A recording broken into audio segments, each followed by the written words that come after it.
దేవుడు నీ పట్ల ఒక ప్రణాళిక, ఉద్దేశం కలిగి ఉన్నాడు.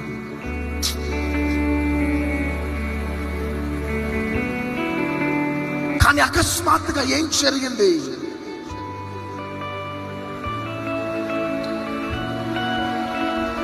చివరికి నీ తండ్రి నీకు శత్రువు అయిపోయినాడు, నీ అన్నదమ్ముళ్ళు నీకు శత్రువులు అయిపోయినారు.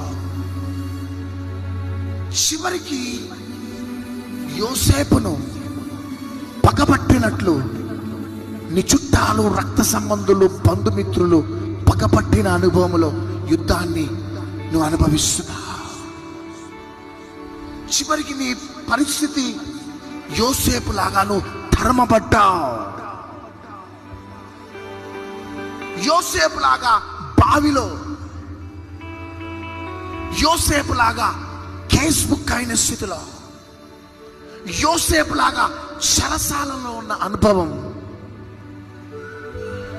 ఉరామాషాకట తలాదియానా రేందేనేమేషియాలా.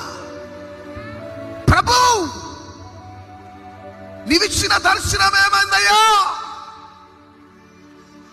అయ్యా, ఎంతకాలం నా తండ్రి నన్ను అర్థం చేసుకోవట్లే, ఎంతకాలం నా భర్త నన్ను అర్థం చేసుకోవట్లే, ఎంతకాలం నా ప్రార్థన భార్య అర్థం చేసుకోవట్లే, ఎంతకాలం నా పిల్లలు నన్ను అర్థం చేసుకోవట్లే, నా సొంత అన్నదమ్ములు నాకు శత్రువులుగా మారినయ్యా, ఎంతకాలం అని యోసేపు లాగా ఏడ్చి ఏడ్చి అలసిపోయినావేమా. కానీ 13 సంవత్సరాల తర్వాత యోసేపు యుద్ధ కాలము ముగించబడ్డది.